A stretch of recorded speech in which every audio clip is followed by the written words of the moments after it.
राजस्थान साहित्य अकादमी में हो रहे उदयपुर नाट्य रंग महोत्सव 2024 आज हम बहुत ही सुंदर नाट्यक्रम सुनने वाले हैं। किस्से किनारों के।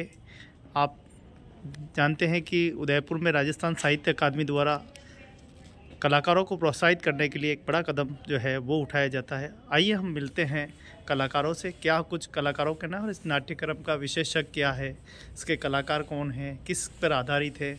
जी स्वागत है।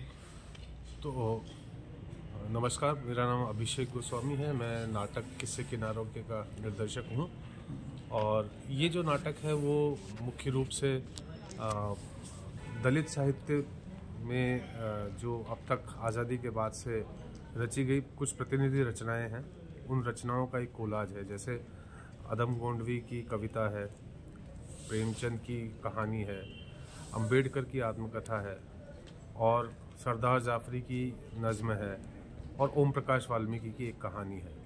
तो ये अलग अलग जो दलित साहित्य के जो रचनाकार हैं, उन रचनाकारों की प्रतिनिधि रचनाओं का एक कोलाज है, जिसे जयपुर का एक नाट्य दल ब्रीदिंग स्पेस कर रहा है, जिसमें काम करने वाले सभी जो कलाकार हैं वो अलग अलग राज्यों के हैं, जो जयपुर में एक इंटर्नशिप प्रोग्राम के तहत काम करते हैं।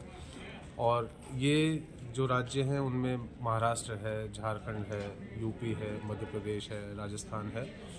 और ये सभी जो कलाकार हैं इसके, इन्होंने दलित साहित्य के रचनाओं को पढ़ा है, उसको समझने की कोशिश की है और उसके बाद उसका एक नाट्य रूपांतरण तैयार किया है। इसकी विशेषता ये है कि इसमें जो म्यूज़िक कंपोज किया गया है वो म्यूज़िक कंपोज भी कलाकारों के द्वारा ही किया गया है और पूरा नाटक जो है वो लाइव म्यूज़िक के साथ आगे बढ़ेगा। भारतीय शैली में और भारतीय लोगों में पूर्व में प्रचलन और इस नाट्यक्रम के माध्यम से क्या आप देखते हैं कि एक बदलाव हुआ है?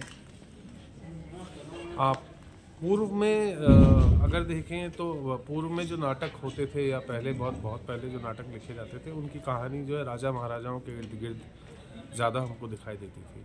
आधुनिक नाटकों में अगर हम देखें तो वो कहानियाँ जो है वो आम आदमी के आसपास आ गई। उसमें अब गरीब किसान की बात भी होती है। मुंशी प्रेमचंद की कहानी को देखें, अगर सदगति जो हमने करने जा रहे हैं उसमें वो दुखिया जो कैरेक्टर है वो एक उत्पीड़ित कैरेक्टर है। तो ऐसे किरदार पहले के नाटकों में या पहले के साहित्य में कम देखने को मिलते थे, बहुत पहले के साहित्य में। ये पिछले 150-200 साल का ही विकास है कि जिसमें हम यथार्थवादी नाटकों की तरफ आगे बढ़ रहे हैं और उसमें आम आदमी की बात होने लगी है।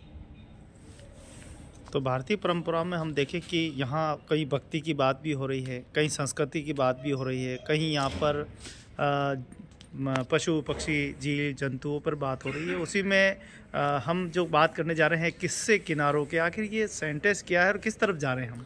तो ये जो किस्से किनारों की जब हम बात कर रहे हैं तो किस्से किनारों के मतलब किनारों के ये जिन रचनाकारों को हमने लिया है ये दलित साहित्य के रचनाकार हैं सभी।